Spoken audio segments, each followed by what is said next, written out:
Ladies and gentlemen, my name is Zymox, and I'm your chief show attendant. On behalf of the two hosts and the rest of the crew, welcome aboard Weird Wednesday Flight number 13, non-stop, from your current location to parts unknown. Our flight will be of about 2 hours, and we'll be flying at the speed of sound. At this time, make sure your seat backs and tray tables are in their full upright position, and that your seatbelt is currently fastened. Enjoy the ride.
What's up, everybody? How's it going? Welcome to Weird Wednesday yet again. We got our special guest with us tonight, Jonna Kay. Hello. How's it going?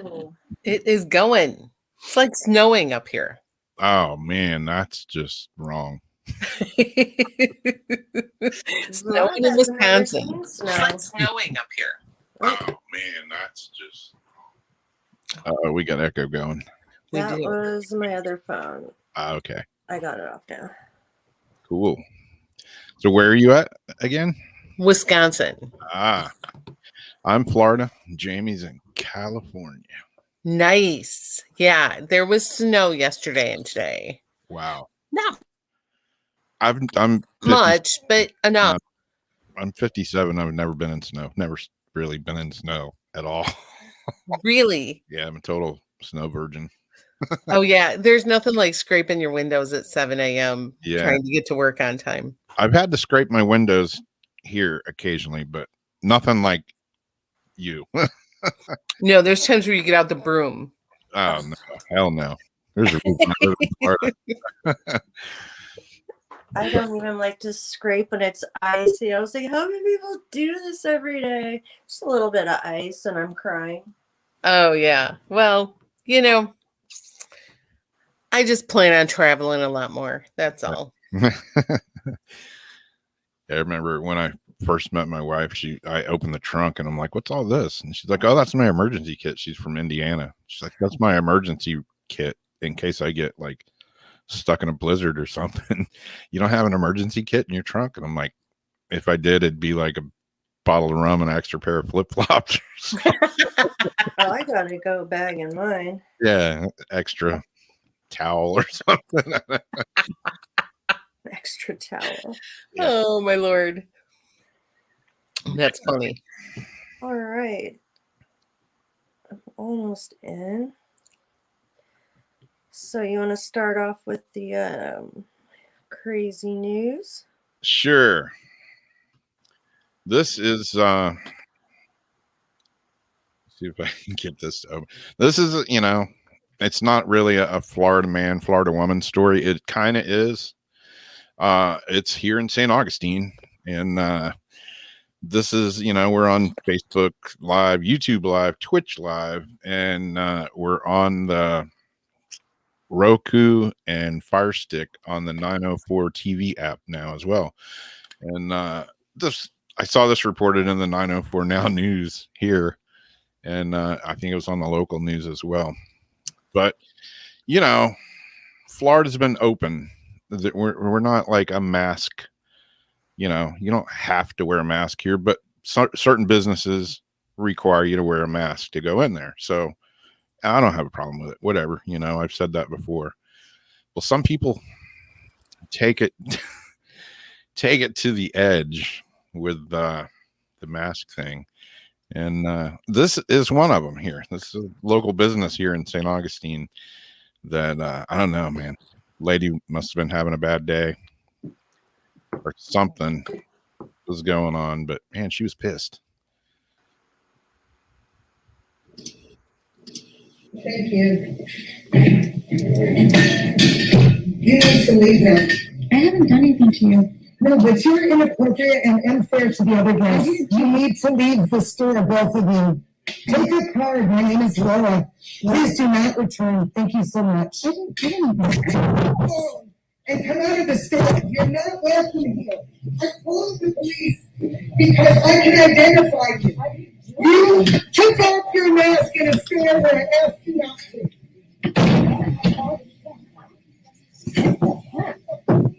What was that about? Oh my word. Do not return to this store. Do not take your mask off when you come into a small store. Take my photograph. Do not return to this store. Take my photograph. Take my photograph. Do not ever do that again. This is a COVID situation. You did it. Maybe you should. I'm wearing a mask. Oh. You I ugly went to freak. that store, took your mask off, and had those ladies deal with Too your bad. disgusting. Don't call Governor DeSantis. Yeah. You enjoy the life you treat. Oh, you would love my life. I'm telling you right now, I have a great life. Well, yeah, she was a little perturbed. And, you know, the funny thing that I find funny about it is she was wearing her mask, but she had it down below her nose. So what's the freaking point, man? Wow. Yeah, that was downtown St. Augustine. And, Good man, times. somebody shit in her cereal that morning because she was having a bad day. I don't know what was going on, but wow, that's a place I won't be shopping at, I guess. Well, if some of you live in Akron and happen to see a strange dome-shaped UFO, don't fear, it was not a UFO. In Akron, Ohio, a strange dark dome-shaped object had motorists scratching their heads on the highway on Sunday afternoon. The unidentified, non-flying object quickly made rounds on social media. The 3:30 To Go Facebook page posted a photo of it after the large metallic object apparently got stuck rounding a bend on I-76 in a close encounter of the curved kind. It was later unstuck and went on its way. But what was it? The State Highway Patrol says the driver informed them it's not a UFO, it's just an industrial furnace ladle. So the Ohio State Highway Patrol escorted it briefly to get it moving. So there you go. It was an industrial furnace ladle. As always, the truth is out there. I see some weird stuff like that going down the interstate here every once in a while. I'll be looking at it going, what the hell is that? You know? When my mom, and she still hadn't answered, when she had come back from Vegas, she drove out there, you know, see my sister and came back. She had seen some really weird thing that she kind of described like that and didn't know what it was. So I keep, you know, asking her, was it something like this? Or I haven't heard back. Well, it was funny. You sent me this one, and I actually had it. Oh, the Another Florida story. Go figure. Everybody's crazy in Southland Florida here. I got a Florida driver- California one after. Yeah. Florida driver busts through the gates, leaps over drawbridge as it opens. Some full on Duke of Hazard. I hear Duke's like, Yeah. Exactly. Yeah, in a scene caught by multiple traffic cameras, a driver smashed through the traffic arms of a Florida drawbridge and then made a dangerous leap as the bridge opened. The vehicle was briefly airborne on Daytona Beach's Main Street Bridge, which is right kind of almost down where Debbie lives, a little further south of where she's at, but crosses the Halifax River. Local NBC station West said the traffic arms had to be replaced and that police believe that they have identified the driver. The gate also appeared to damage the vehicle's windshield, but it's not known if the driver was injured. The drawbridge has seen its share of stunts just in the last month. The motorcycle made the same leap. It's absolutely against the law. That's why the rails are there. Florida Safety Council spokeswoman Bonnie Frank told Fox 35 in Orlando after this week's jump. You're not just risking yourself. You're risking all those other people that are also up on that bridge. And there's a picture someplace. There was a little video of it, but for some reason my video stuff is not cooperating tonight.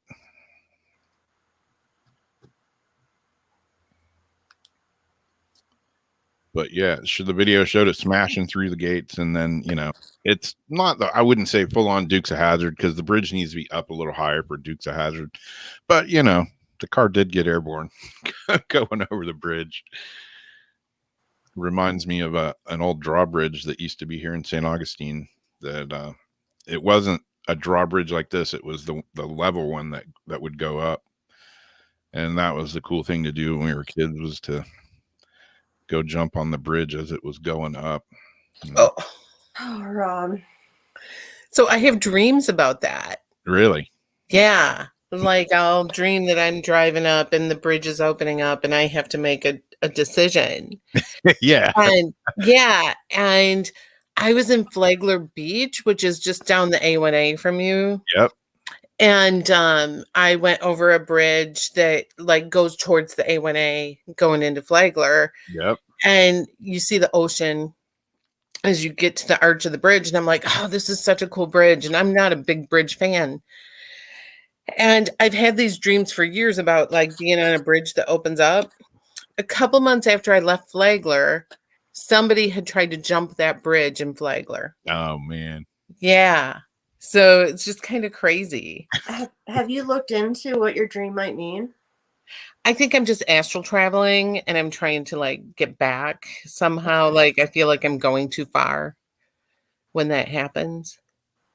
So yeah, but I've dreamt about bridges like that since I was a kid and that I have to like make a decision to like go off it or like back up.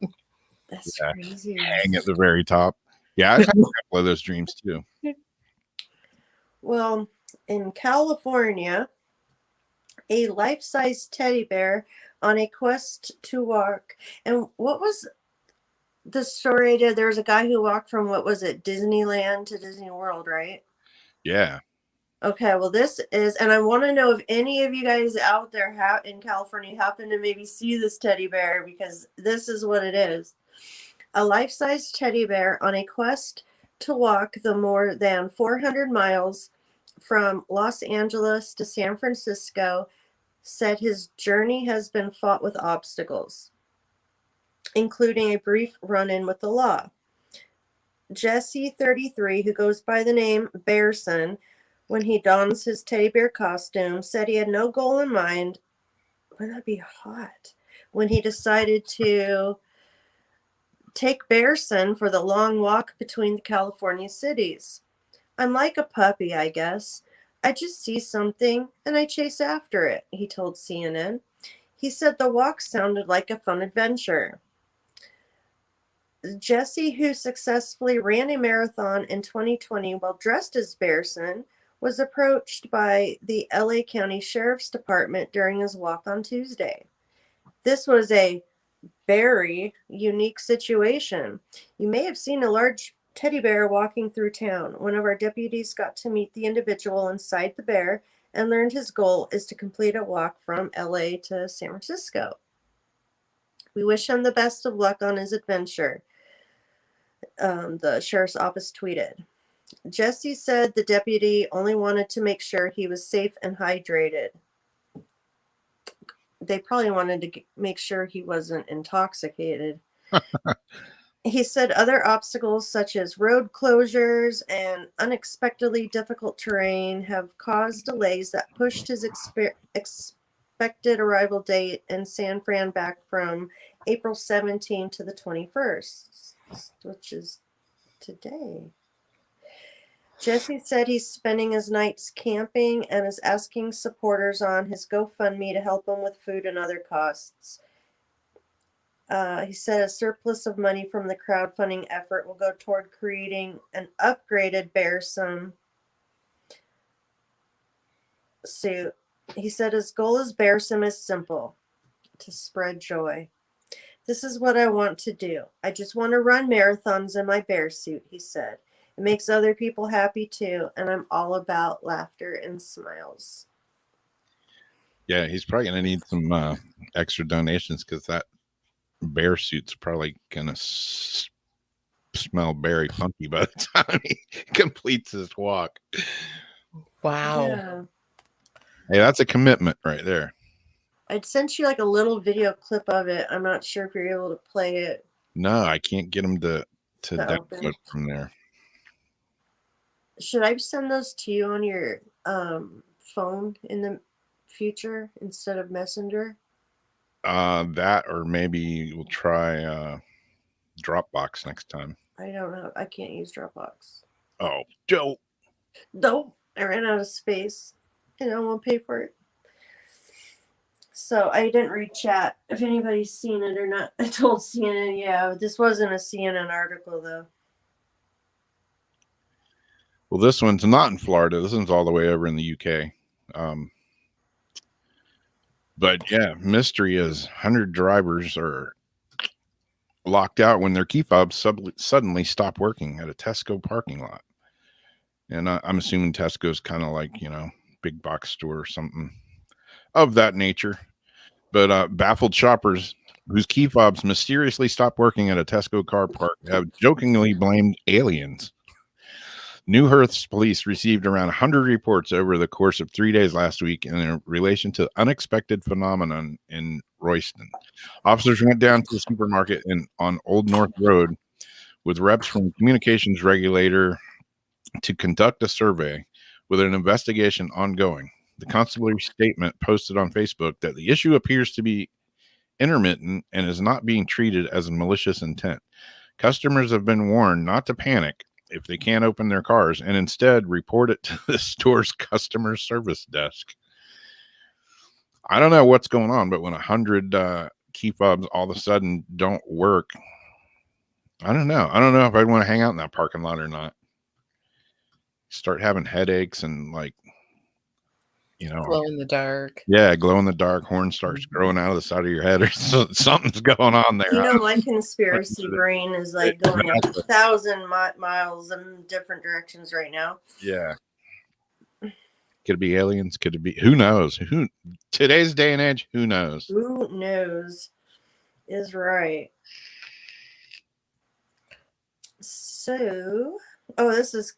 So again, you can't play the one with the fish, the bird dropping the fish then, right? No. Because this is funny. I could try and play it in Messenger and see what happens.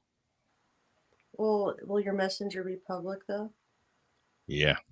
Let's not do that. Let's not do that.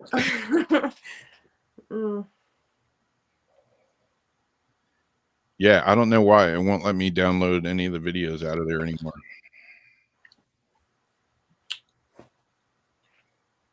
Okay. I've got a backup one. Well, I've got the tunnel that's kind of cool, but I'll go for the Gnome Shortage. We had a shortage of articles this week.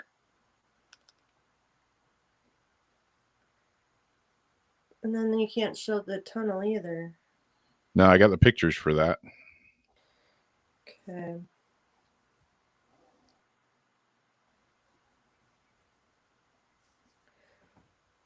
So British garden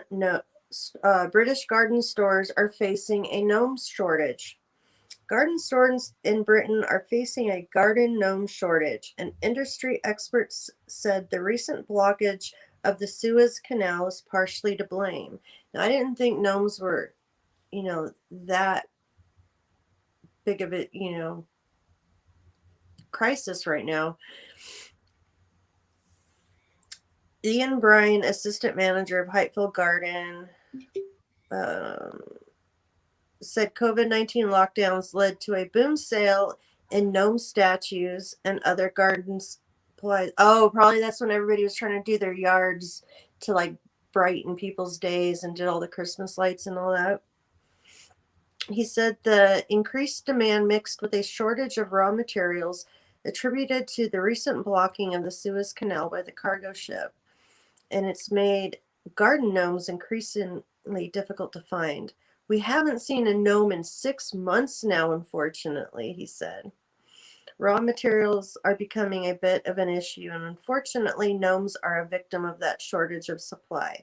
Gnomes of any type, plastic, stone, concrete, are in short supply. Figures from Britain's National Office of Statistics confirm sales at do-it-yourself stores and garden centers spiked in 2020. The chief exec of Britain's Garden Center said shortages of the raw materials have impacted a supply of gnomes, furniture, and other outdoor decorations. Most garden centers haven't noticed, although they will. People being stuck at home, and one thing people can do is the gardening. So we're not immune to getting a ship getting stuck in the canal, freight cost issues due to the pandemic. So yes, if you've got some extra gnomes laying around, maybe you can ship them to somebody who needs them. There's a gnome selection at the dollar store here, and I'll go in there one day and there'll be like 50 of them. I'll go in there the next day and they'll all be gone. Yeah, I noticed that too. Because they get some cute ones there. You got another one you want to do? Just this last one, just because it's cool. So an Illinois man finds a 19th century tunnel underneath his home. And the video, the way I'd found it was they showed the sidewalk was eroding down and like gapping down under the house. So that made them take a look under, and that's how they had found this tunnel. An Illinois couple who moved into their home in December made a surprising discovery while repairing their sidewalk, a 19th century tunnel underneath the house. Gary and Beth said they moved into their home in December and recently decided to repair a section of sidewalk that had started to slope. He had to remove part of a stone wall on the sidewalk to make repairs, and then he discovered the entryway to a tunnel. He called me at work and said, "You'd better get home. You're not going to believe what I just found." The couple said the tunnel is about 9 feet high and at least 60 feet deep. Local historians estimated the tunnel was created in 1840, 50 years before the house was built, but they do not know the original purpose of the underground structure. It's unique. There are a few tunnels around the Alton area, according to the landmark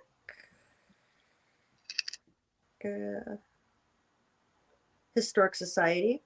It's been used as an ice house or root cellar or a lot of other options. It could have been used for the Underground Railroad. There's no proof of that, but there was a ferry here in the Alton area to the Missouri side, and it's possible it could have been used for that, he said.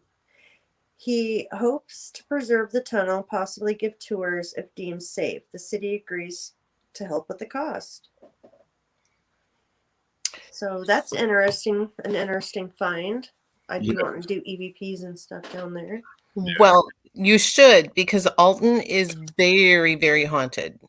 Ah. There's a lot of history of Alton, Illinois having like haunted tours, and they do a trolley tour. And there's a lot of haunted buildings in Alton. Wow. Interesting. So you might want to research that a little. Yeah. Yeah, there's a bunch of tunnels under the city here in St. Augustine. I believe that. Yeah. It's funny because like some people, like some of the city officials say, no, there's no tunnels here. That's just, blah, blah, blah. Well, I've talked to my grandparents and my parents, and they've been in the tunnels when they were younger. So I tend to believe them. I don't know. Beloit College had tunnels underneath too, which is, Beloit is my hometown, and it's right on the state line of Illinois and Wisconsin.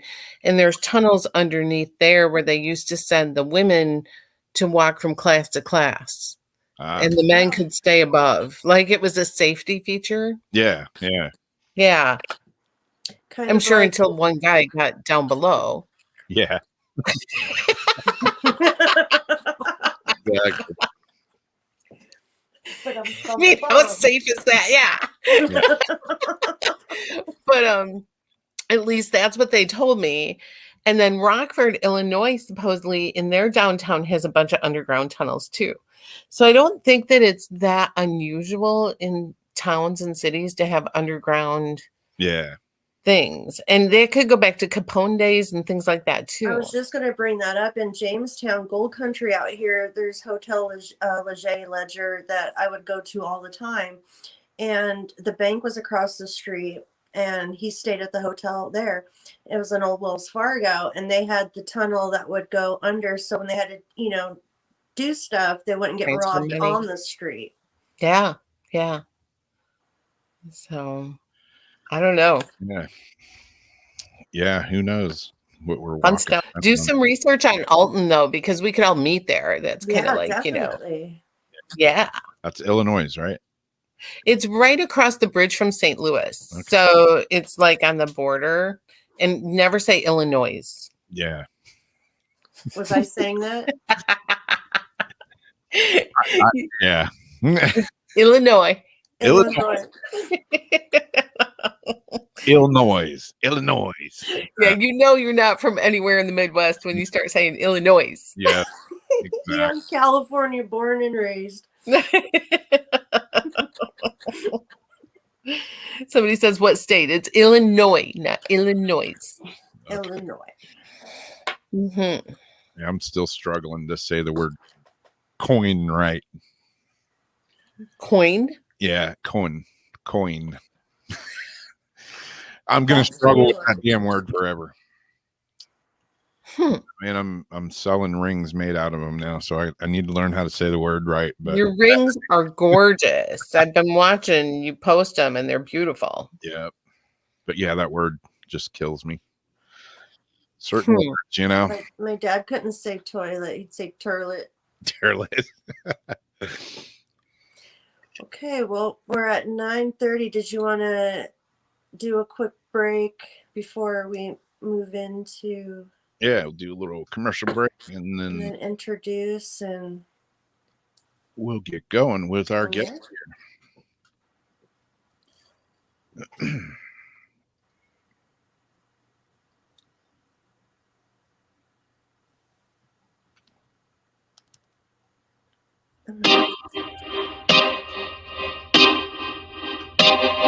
This is Jason Bland, host of Midwest Paranormal Presents Paranormal Soup, where we stream live as a webcast every Sunday night, 11 p.m. to 2 a.m. Eastern, with guests who will blow your mind. Live ghost box sessions where you can call into the show to see if the spirits will talk to you, and the World Wide Web of Weird with the latest in paranormal news and evidence. We're bringing the weird every Sunday night, 11 p.m. to 2 a.m. Eastern on our Facebook page and YouTube channel. Don't forget to follow and subscribe.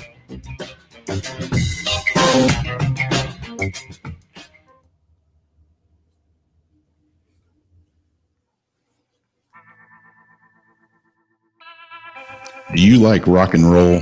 Do you enjoy a good story? Wish You Were Here, A Rock Fantasy is a book inspired by Badfinger. It will not only entertain you, but intrigue you. What's it about? While Thomas is searching for his bandmate and friend in heaven, he meets an old friend and famous new ones in his afterlife voyage.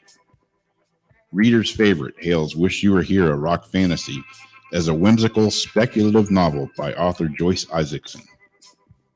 Midwest Book Reviews said, Wish You Were Here, a rock fantasy, is a book inspired by Badfinger. It's a quirky story by Joyce S. Isaacson. It is a unique, original, and deftly crafted metaphysical novel that showcases the author's genuine flair for character and narrative-driven entertainment that is simply riveting from first page to last. Now available on pennantpublication.com. Also available on Amazon in paperback and hardcover. Also on Kindle Unlimited. So check it out now. Wish You Were Here, a rock fantasy.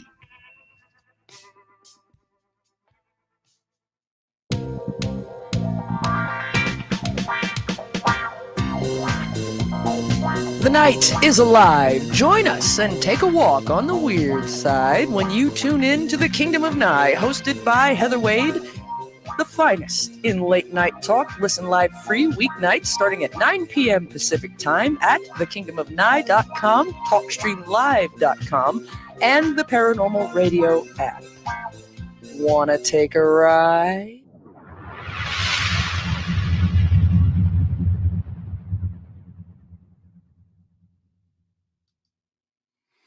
All right, we are back.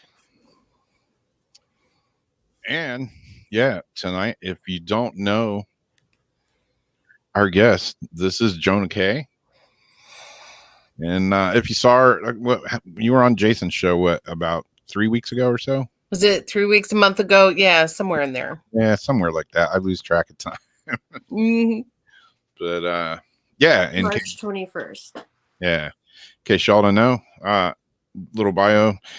Jonna Kay has been doing readings locally and nationally since the early 2000s. She's now known for doing video chat and phone readings around the world. She's worked with celebrities, police on many missing person cases, and she's been heard on many radio stations, even on Sirius XM. Each weekend, she dedicates herself to doing large and small group readings. You can book a reading with her via video chat, no matter where you live, either through Facebook Messenger or on the Google Duo. Absolutely, except now I'm using Google Meets because I don't like to give my phone number out. Oh, yeah, that's probably right. A good one. Yeah, so it's Google Meets now. So people with iPhones, I'm sorry. But iPhones seem to be a real problem with Google services. I was just going to say, I haven't heard of Google Meets yet, and that's probably because I'm on an iPhone. Yeah. Right. For me, through pandemic, I've used it exclusively just because it keeps my own stuff really private and I don't have to FaceTime like through my phone. So that's good. I don't like how they require so much personal information now for just everything. Right. The last time I used Google Duo, it was a guy who wanted a fetish reading and I had to hang up on him and I was freaked out. Wow. Yeah. So then it became just a strictly Google Meets. And I'm like, can I swear? Yeah. Okay. Because I was like, I don't fucking do fetish. So, and it would be more than $75 for half an hour if I did. Yeah, really. I'm just curious, like, that just raises all sorts of concerns and questions. Yeah. Yeah, not encouraging that. Yeah. No. Mm-mm. So what got you into, to doing all this? I have always been fascinated from the time I was like a teenager into anything mystical, metaphysical.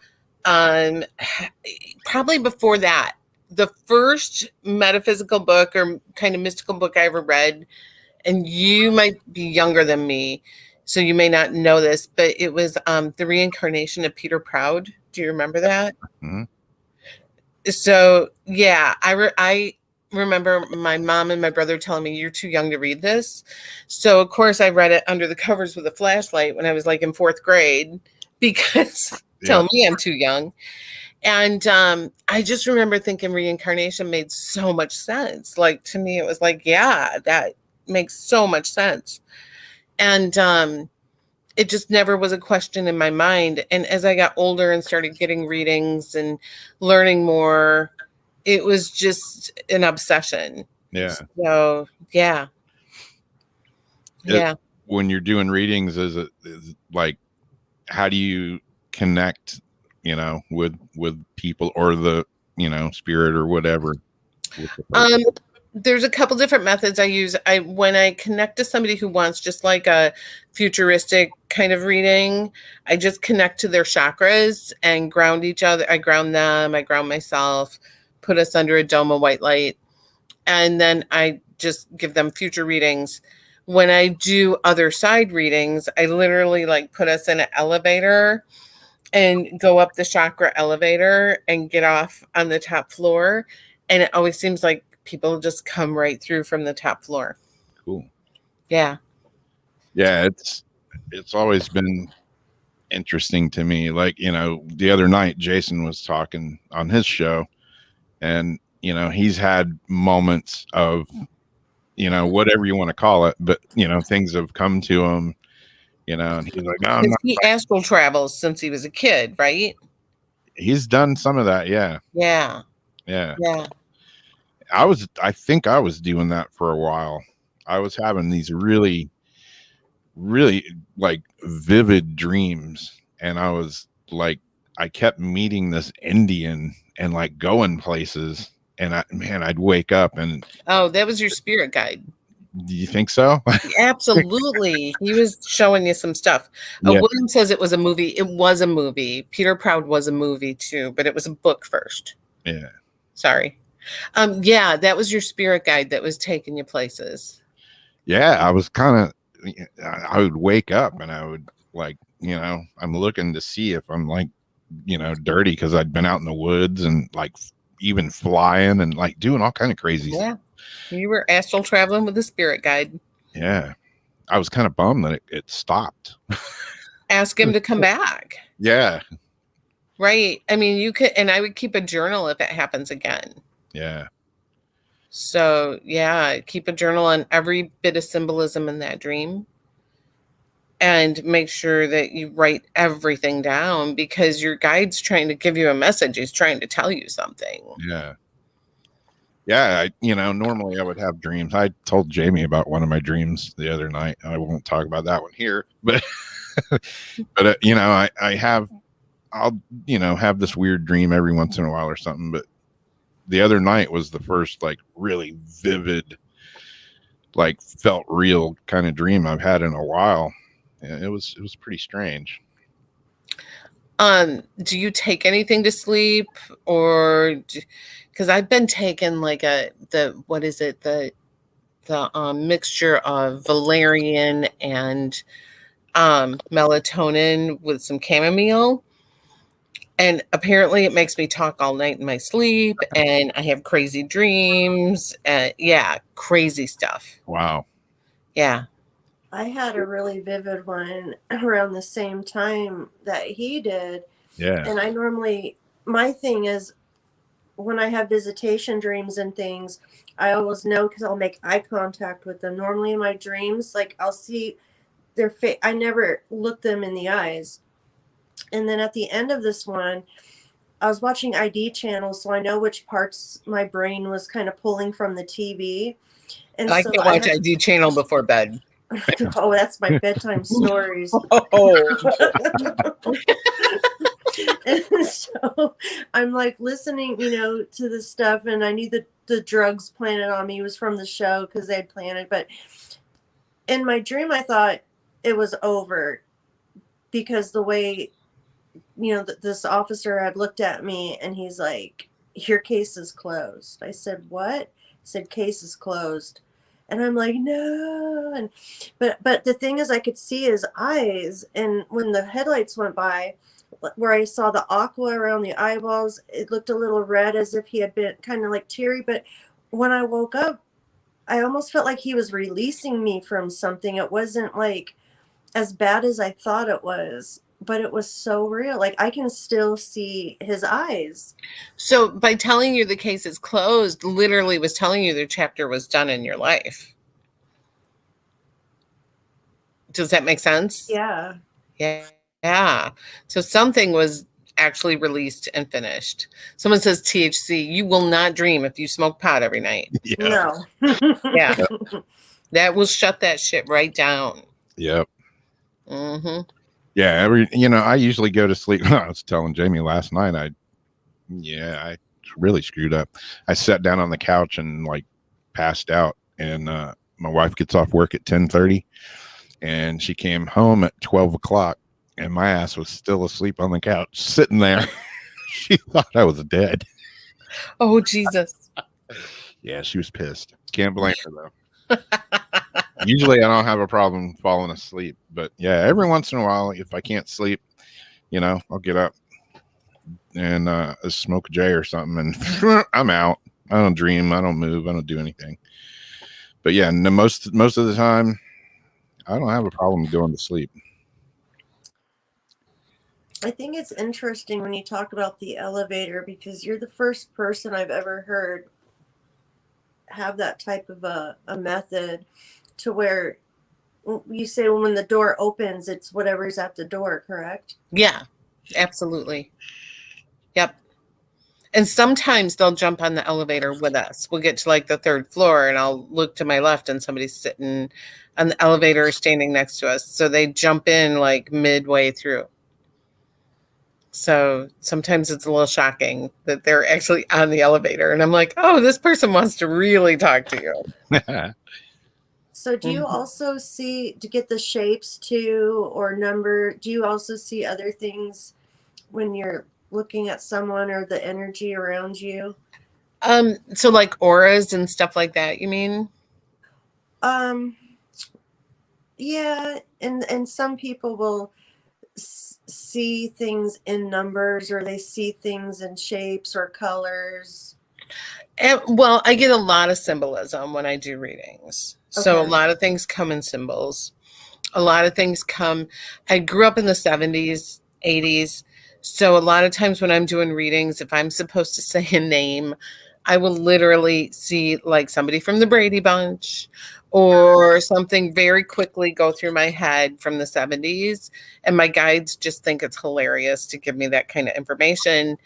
But I know it's because I don't think about that kind of stuff on a regular basis.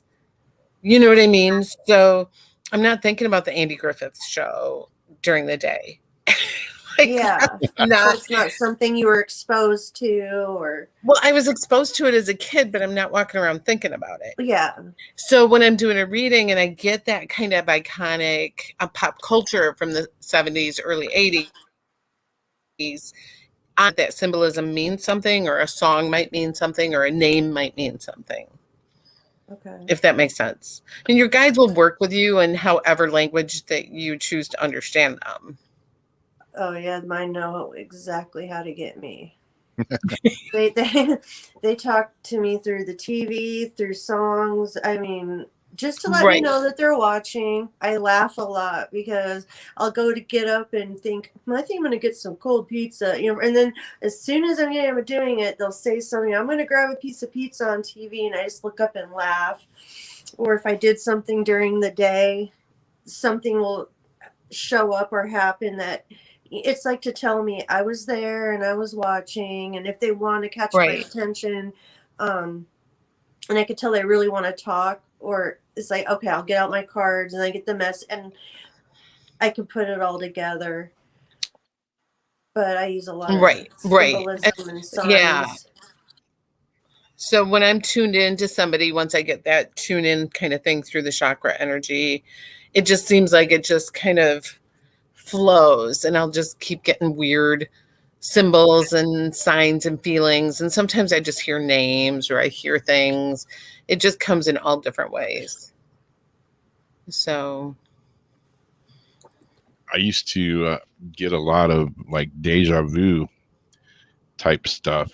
Like I've been places that I've never been before, but somehow I've been there because I know what's around the corner and I know where something is, or I felt that way on the A1A. really. Oh, absolutely. I was like, I know this highway and I know I can't get lost. Like, it was just the weirdest. Like, I'm like, I know exactly where I'm going. Yeah. Yeah. Deja vu, right? Yeah. So before we're born, we write like a map of our lives. And then suddenly you have this feeling of deja vu. And it's like just a quick remembrance of, oh yeah, I wrote this for myself. I know I'm supposed to be here. I remember writing this for my life. Does that make sense? Yeah. So just recognizing that you wrote that for yourself, or that you chose to have that happen. Yeah. Yeah. I've even been like some places here in town that, historic places. And I can't say that I haven't been there because I grew up here, but there's certain places here in town, especially like down at the old fort downtown. It's got this weird vibe about it. Like somehow I've like lived there, not just been there, but like I have some kind of weird connection. Yeah. It's so funny because I said to Ken earlier, I said, yeah, this guy lives in St. Augustine and I need to go down there and do a show. So like I have this big connection to Florida anyway, which is weird. I know I've probably lived there in another lifetime, but St. Augustine does have a really spiritual kind of feel to it. There is a sense of feeling something there that you're not sure what it is. Yeah. Yeah. And the other place that I have this weird connection with, and I've had several dreams about it, like pretty vivid dreams, is the frickin' Cecil Hotel. Never been there before, but I've dreamed about being in that hotel and running around and something chasing me in it and just all kind of weird stuff. Oh, you're astral traveling there probably. Yeah, maybe. I don't know. Those dreams were kind of freaking me out. Wow. But yeah, I mean, it wasn't just one I had several dreams about that freaking hotel. And, That's cool. The whole Lisa Lamb case is always like really like connected with me for some reason.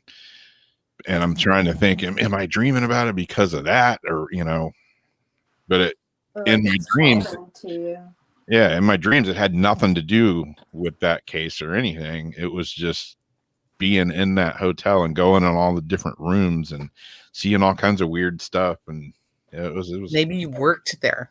Yeah. I mean, especially since you've seen more than one room, like that you've seen several rooms. So interesting. And it wasn't like a present day type of, it wasn't like I was dreaming like I was there last week. It was like back in time kind of. So that was the other weird part about it. Neat. So Turquoise asked how to connect with your spirit guides. I actually teach an online course. So watch my Facebook page and you can join that online class. It's how to meet and connect with your spirit guides. I will be putting that class up soon. And someone else put my website in here. That was you, wasn't it? Yes, thank you. So yeah, definitely if you want to know more about your spirit guides, I teach all kinds of goofy. I teach all kinds of cool classes. I'm looking for them now. You've got a tarot in 2 hours and tarot in 2 hours and your Shadow shadow work. self. Yeah, I'm doing your shadow self, which will be a weekly workshop. That's really cool and something that a lot of people don't really think about or get into, or they're afraid to. It's like $7.99 a week. Like you don't have to come every week. You can pop in once a month, but it's about learning about what your shadow self is, how to work on it, how to integrate journal prompts, meditation, just really like working on those dark parts that we have to embrace, that we tend to like push away. And then it becomes a separate entity that fights against our own soul. Does that make sense? Mm-hmm. Yeah. And people with like big shadow issues end up with attachments and things like that. So by clearing all that shadow self stuff, you can keep yourself from having like garbage jump into your shadow self. Oh. Yeah. Yeah. I think So- I might be interested in this tarot. Tarot class. in 2 hours. Yeah. Message me. I'll just give you a faster girl. Yeah. I got you.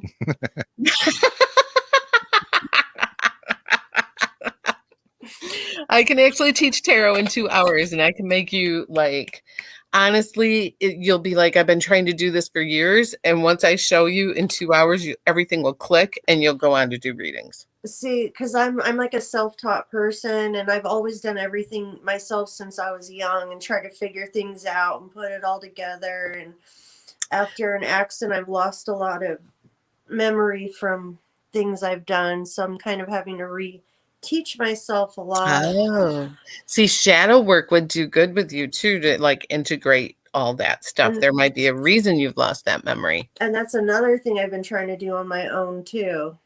Yeah. Yeah. Well, and I just think doing it as a group, like in a Google Meet, and having each other in a workshop, a support group, it's all those things together. You know what I mean? Yeah. So yeah, and I think that we could all help each other. Anytime I've done other workshops like this, it's just like everybody bonds really well, and we all like, it's not going to be live, so nobody else see us. It'll be private, and it'll, people can like talk about their, kind of vulnerabilities and things like that. So I think it's important. It's important work. Yeah. Definitely. This is really cool. Yeah, and it's something that, I mean, a lot of like life coaches and therapists are doing it. I just kind of am learning as we go myself. You know what I mean? Like, I'm not an expert on shadow work, but I think I can lead a workshop on each week on how to help ourselves with it. And we all learn. And you can have a cocktail. I don't care. Have a cocktail at your shadow self workshop. If you've been to my happy hours, I promote alcohol. You missed our if we had quite a Halloween show, and if I keep freezing or not answering, my wife, you might lose me. I don't know what's happening with the Yeah. You haven't froze up to me. I haven't seen anything freeze. You guys are freezing for me. Oh. But yeah, we had a fun little Halloween. Talked them all into getting the little mini fireball shots, and so we were doing our stuff and taking our shots, and then we did what did we do? Oh, we played a game, PUBG, afterwards, still in our makeup. Buzzed PUBG. Oh, shit, I forgot all about that. I did. Yeah, I hadn't drank like in over a year, and I got pretty toasted that night. It was good times. We do a happy hour on my Facebook business page almost every Monday. I won't do it this Monday because I have to go do a restaurant and do readings there. But 3 Mondays a month usually, and we grab drinks and we just talk shit. That's awesome. Like, so it's a literal. I saw that. It was a literal happy hour. It is. It's a happy hour, and Rob's been there. And I pull these really rude cards. They're like these kind of funny, rude oracle cards. And they'll be like, wash your face, get up off your chair, do something with your life. Like, oh, I love it. They're really funny. And they just go along with a couple drinks. And we're just reading them and talking shit and talking about, I mean, you never know where the subject might go. Oh. But since pandemic, I feel like it's important to connect like that. So. Yeah. Let's do the next one, Rob. Yeah.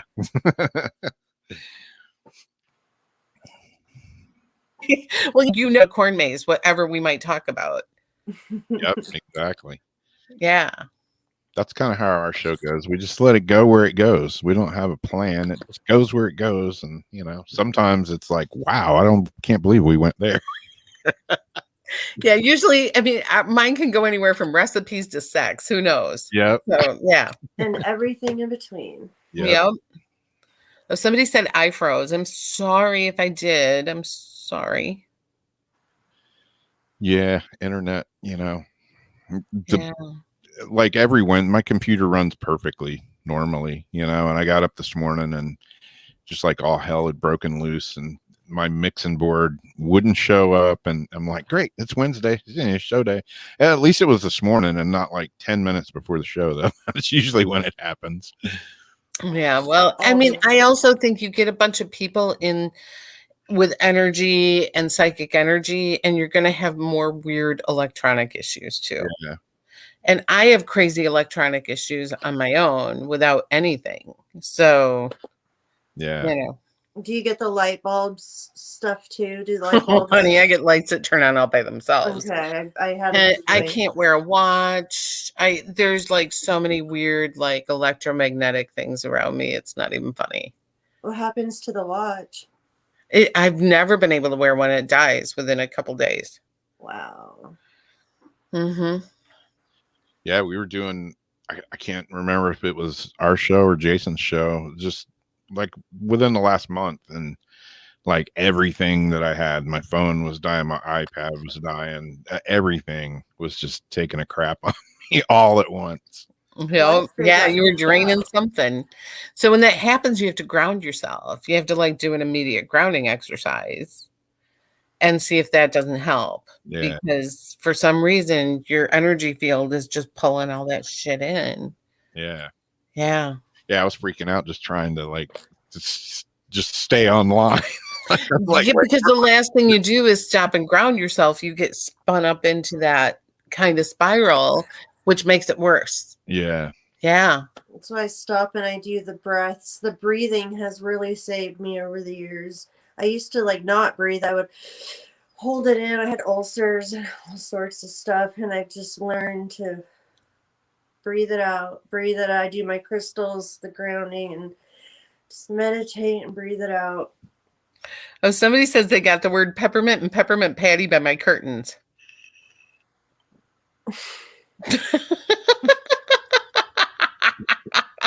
That's a strange one, Lori. I don't know why. That's funny. It's cute. No, that means nothing to me though. All of a sudden you get hit upside the head with a peppermint patty. Yep. Oh, that's funny. I actually used to have a candy machine that had like those little mint patties in it. That I had that in the living room years ago. So maybe that's what it means. I don't know. That's funny. Someone just lost a friend named Patty. I don't know. Does anybody have any questions for her? Yeah. Do you want to do any readings tonight? Whatever you want. Yeah, I mean, I got a phone line. We can have people call in. It's totally up to you. I've got some cards here. I can do anything you want me to do. All right. Hey, don't say that. You'll get that weird fetish call. Don't. In 20 some years, that's the only time I ever had that. Oh. I just want to know like where it was gonna go. I don't know. It was so weird because once we connected on the Google Duo, he says, I'm so excited about this. And I said, oh, I am too. Just because you're being like, okay, yeah, me too. You're my last reading of the night. I'm excited. Let's be done. Yeah. And then he says, let me get in the other room. And he's like, so I'm interested in a fetish reading. And I'm like, well, I don't know what the fuck you're talking about.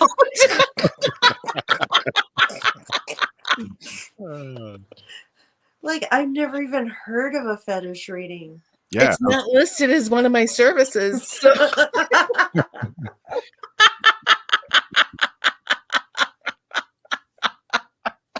Yeah, I mean, I get the whole fetish thing, but I'm like a fetish reading. I don't even know what that is. I was so off guard. It wasn't even funny. And the area code was New York, which is, hours away from me, but it still freaked me out.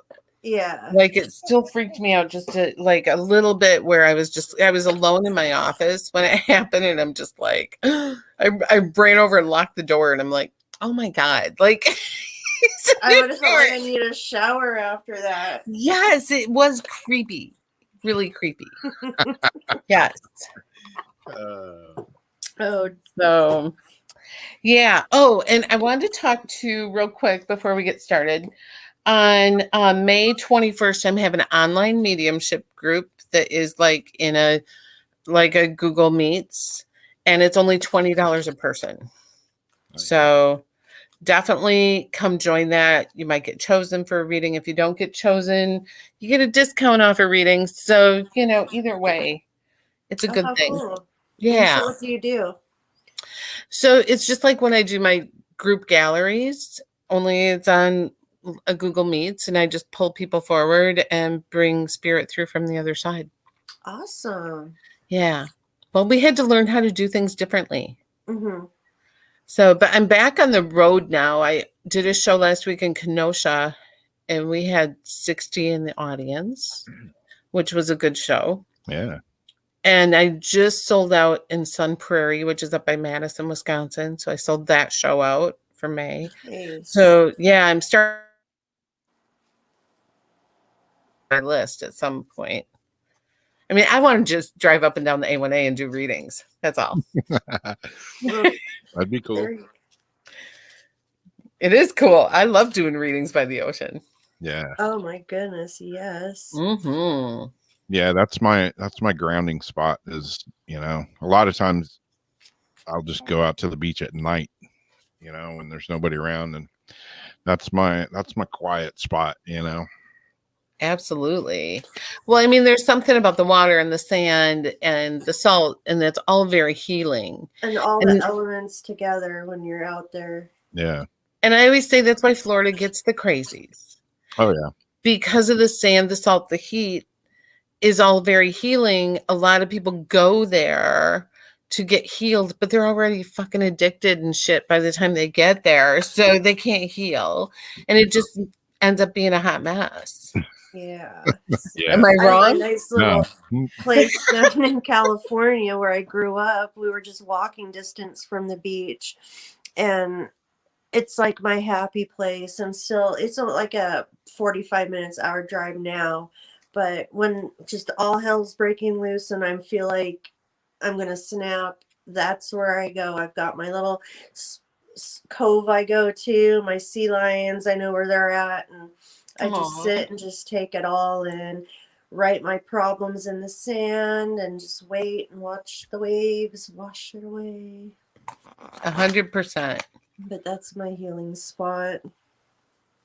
Absolutely.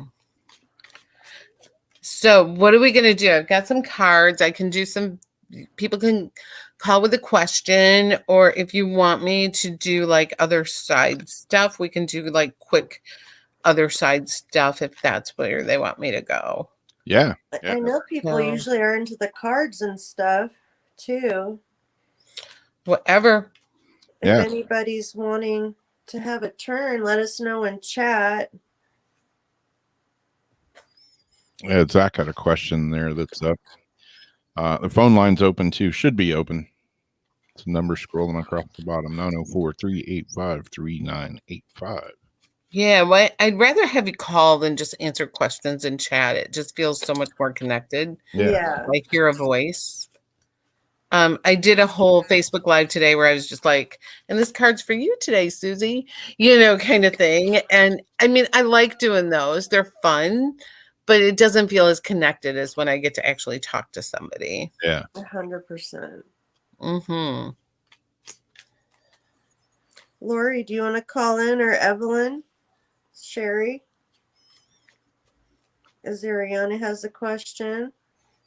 Give us a call. Yeah, we've got the phone number up on the ticker there.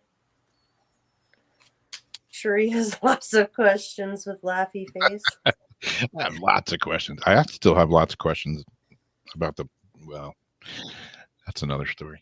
Okay, and again, Rob, I went back and watched that one video you sent to me. Did you hear what song was playing in the back?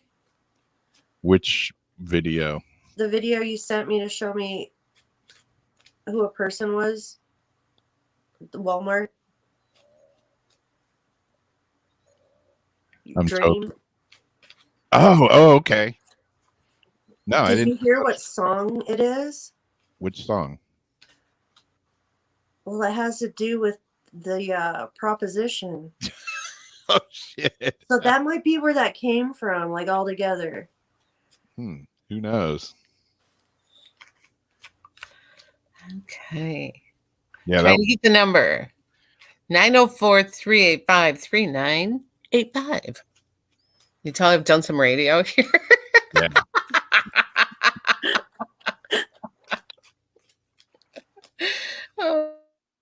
Oh, shoot. Give us a buzz. Give us a ring. Yeah, the dream that Jamie was talking about, you know, seeing the eyes. That was the kind of dream I had, and it was this girl at Walmart, or I don't know if it was Walmart. It was some big store, big box store kind of thing, and I went through the checkout line, and the girl reminded me of I can never think of her name, but the girl that was in The Fifth Element. Between that and this other girl that's on TikTok that I hadn't seen. Hello, who do we have? Hey, Rob, it's Zach. How's it going, man? What's up, dude? I'm feeling better, man. I've just been sick all day, so That sucks. yeah. But I'm feeling better though. Feeling a whole lot better. So I just had one question tonight. I did post it up in chat, but I felt like the need to call in on this. Cool. What's your question, Zach? Okay, so without going into details, I just had a new opportunity present itself to me lately, and I wanted to know if this new venture that I was proposed to go in, will this make enough money for me to live comfortably? Not right away. In fact, is this a partnership? Because I feel like don't go into a partnership. I'm not at liberty to say it right now. Okay. What I'm telling you is you'll do better without a partnership. There's a reason that they need you more than you need them if it's a partnership. And I feel like it would benefit them more than it would benefit you. Would that make sense? Yeah, that does make sense. Okay. And I get 4 swords on this. I feel like you have a big spiritual awakening coming up. Like there's going to be more opportunities. This is not your last opportunity. Once you open yourself up to like accepting other opportunities, they will come your way. Don't think this is the last chance at effort. It's not. There's going to be other things. But what I need to tell you is you're helping them more than they're helping you. They're going to take advantage of your knowledge. They're going to take advantage of your contacts. They're going to take advantage of everything that you've done for yourself, and it's no longer going to be yours. Does that make sense? Yes, that does make sense. Okay. You've been warned. All right. Well, I appreciate that reading. Thank you so much. Thank you. All right, night, Zach. All right. Have a good night, everybody. You too. Yeah, I instantly got tight in my chest over that. Hello, area code 203. Who do we have? Hi, Rob. It's Azariana. How you doing? Good. How about you? Good. Excellent. I had a question for your guest. Go right ahead. Azariana, where is the 203? Yes, definitely. Where are you located? Connecticut. Awesome. Okay. So what's your question for me, hon? I wanted to know if I'm going to be able to travel to some places I'd like to try to get to. Interesting. As I'm tuning into you, I get something going on in your throat chakra. Feels more physical than metaphysical. Do you have an issue with like what's that called? Thyroid? Yes. Are you on medication for thyroid? Yes. I'm going to tell you, I feel like it's off. I feel like you need to get that fixed because I can feel it as I tune into you. Okay, I'll look into that. Okay, because you're tired all the time, right? It's 12:10 a.m. Yeah. Oh shoot, my computer's talking to me. So sorry about that. You're tired all the time, right? Is Ariana? Yes, that's one of Okay. the symptoms. I know, and I just feel like you got to get this like balanced out. As far as travel goes and where you want to go to, money is going to be hard to get that going, but I feel like you can make it happen if you really put your nose to the grindstone on this. But it's not going to happen in this next year. It's going to take 2 more years or further out. Okay. And you got to be healthy. So I really want you to be balanced. There is just something going on through here that makes me feel really off balance with you. Okay. Okay. So clear your throat chakra as much as you can and start journaling and writing and opening up your throat chakra, because that's going to help fix that thyroid too. All right. Okay. All right. Okay. Okay. Thank you. Okay. Thank you very much. Thank you. Thank you. Cool. Thank Thanks you. for calling us, Ariana. Bye-bye. Bye-bye. Got another one on here. Hello, who do we have? Hey, Rob, it's Dawn from Brooklyn. How's it going, Don? It's good. Hi, Jamie. Hi, Jonah. I have a quick question. I was just wondering if it's a good time to push to move from where I'm living now, or to wait it out for a little bit longer. Oh, good question. Hang on here. Yeah. Well, it looks like financially you could make the move. Do you have children? Yes, a daughter. Okay. It's not going to be a great time for her. Mm-hmm. Makes sense. Yeah, financially you can make this move. I feel like you can make it work. She's just going to have a rough time with the move. Right. We already figured that much. Yeah. I mean, you're really going to have to put some stuff in place for her. How old is she? She's 24, but she's lived in New York her whole life. And we were planning on moving to the country, so it's going to be difficult. She is really going to struggle with this, and you're going to have to like really help her find some social kind of things to do and people that she can depend on and things that she can feel like she's busy with. Absolutely, yes. But at 24, she can hop on a train and go do whatever she wants to. Yeah, that's what I'm hoping. And moving near transportation and stuff like that. Yeah. Yeah. All right. So I just don't think she's going to stay in the country. I think she's going to be back in the city. You think so? I do. Well, she is a city girl, but I was hoping, that she have bring it calm, more calm life for her. She's always on the go. Something more simple and more relaxing. Okay. You're going to be there and you will have that kind of haven for her. She can go there whenever she needs to. I just don't think she's going to want to live there. Right. She's all for the move right now. She's excited about it, but I still have that little voice in my head thinking, when we get there, I don't think she's going to be too happy after a while. So she's your biggest issue with this. Yeah. Yeah. Mm-hmm. Well, good luck. Yeah. Thank you. Thank you so much. I really appreciate it. Yeah, thank you. Have fun. Okay, thanks. Have a good night. Bye. Cool.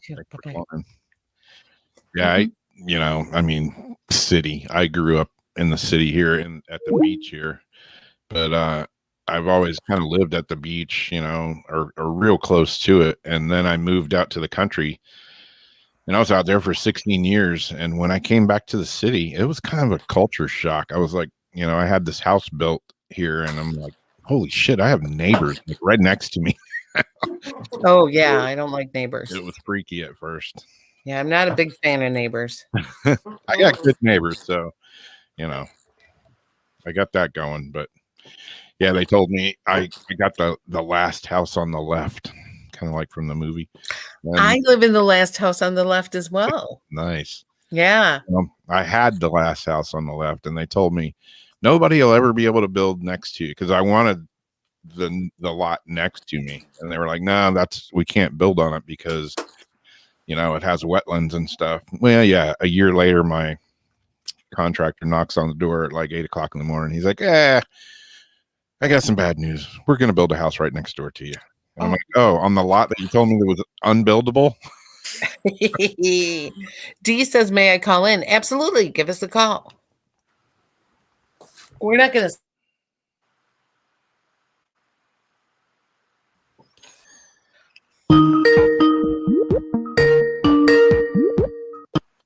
Hello, who do we have? Hey, it's me. Hey, it's D, right? Yeah. How's it going, D?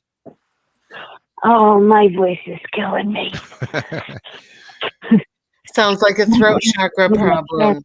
Scared people. I forget the lady's name. Not Jamie, the other one. Jonna. Rona? Jonna. Oh, Jonah. Okay. I just like to know about this test I'm supposed to go for. Hopefully, if medical transport could get me a ride to get the COVID test. It's for my throat with the breathing issue that I'm having still with the throat problems. I'm going through a lot of issues. Did I talk to you before, D? It's getting worse. Did I speak to her on the other show? I'm trying to remember. You did. Yeah. Yes, you did. Yep. Yeah. Jason said, First of all, no see. Yeah. I mean, so, and you're not a smoker, right? No, I can't light a match. Okay, that's probably a good thing. Yeah. It's interesting. I just keep getting that there's something around you making you sick. So I don't know whether it's in your house or if it's what you're eating or what this is. I don't know if you have black mold in your home. There is something that is making you sick. I don't know. But I have flowers, but I just put them in here. But I've had a problem with my throat, and I had an endoscopy back in January of 2020. And after with that, because I was having problems swallowing. And then after the test I had, I lost my voice and still having problems swallowing, and I'm having breathing in my throat. I know. I would make sure you don't have any black mold anywhere. I was just gonna say, have you had your house checked for mold? No. Do you have animals? Do you have animals in your house? No, not anymore. That was my next question. How long did they live? Whitey, my bunny rabbit, he lived to be 13 years old. He died on my arms. Okay. Did he always live in your house, or did you move there and then he died?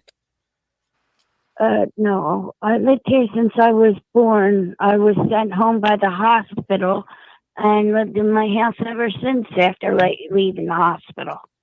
I don't know. I just feel like there's something in her house. I would just have it checked for black mold. How old is your house? I don't know. It was here before I was born. These homes were built back in wartime from the 1940s or 50s. No, Okay. it had to have been in the 40s. Sometimes your animals are your first clue if there's like a mold issue, because your animals will start to get really sick. So that was, yeah. What about even, back then, the lead-based paint and the paint chips and things? Maybe. I would say there's more of a, radon. Somebody said radon. That could very well be too. Because radon would make sense as well. Leaky window or pipe. I would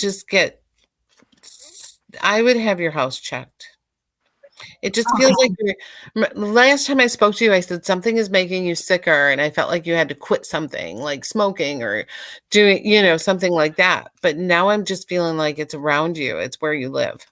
Because that mold can hide in your walls, behind your washing machine, behind, dishwashers.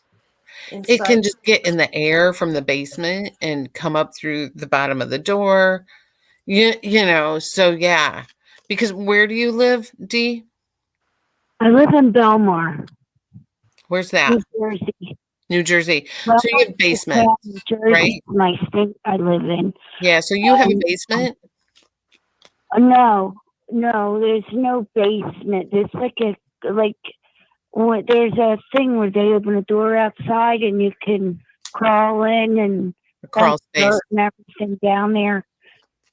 And but we do have like a ceiling we made like into a crawl space and stuff, but I haven't been up there. I'm not allowed to climb. No.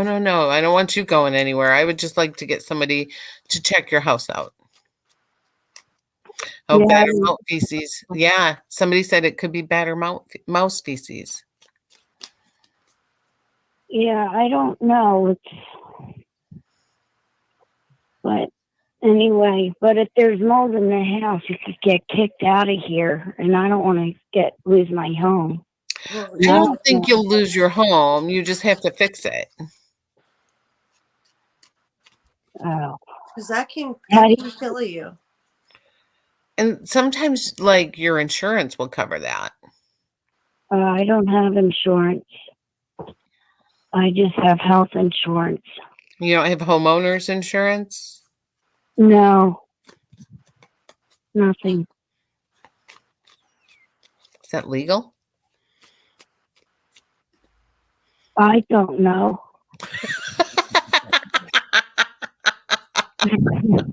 I love you, Dee.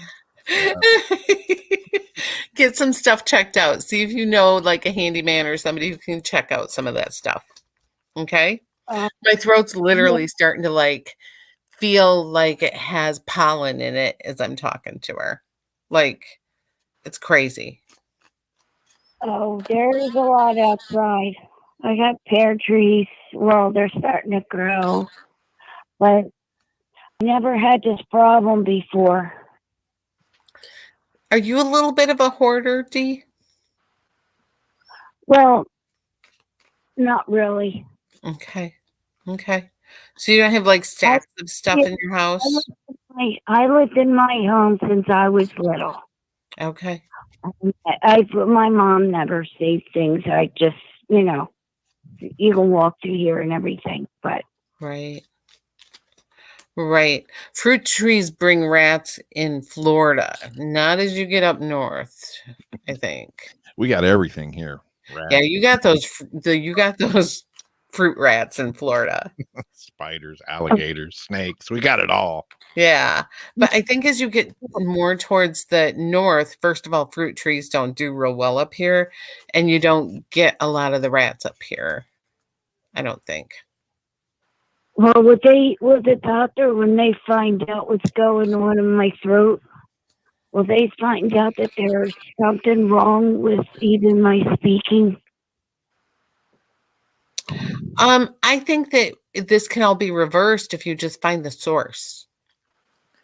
When I used to live by the coast, there was the conditions of kind of that coastal air, the moisture in the air and things like that. We had a lot of just mold around our house in Moss Beach, and I was highly allergic to it. And as soon as we moved out of the house and moved, it goes away. I completely cleared up, didn't need the shots anymore. It's a different type of, air out here. Yeah.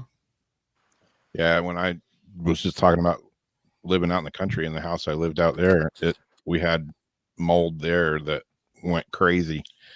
And it was causing all kinds of problems, for me, for the house, for the animals, for everything. 100%. Your animals are the first to show that there's a problem. Yeah. Ask your church for help. I'm sure you can get some help.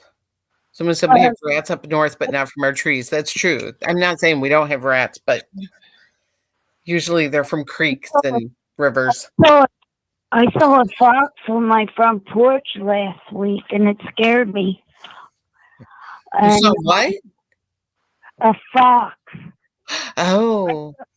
Yeah, I thought it was Jackie, my spiritual kitten friend, that comes visit me. But when I saw the pointy triangle ears, that really scared me. And I was going to open the front door.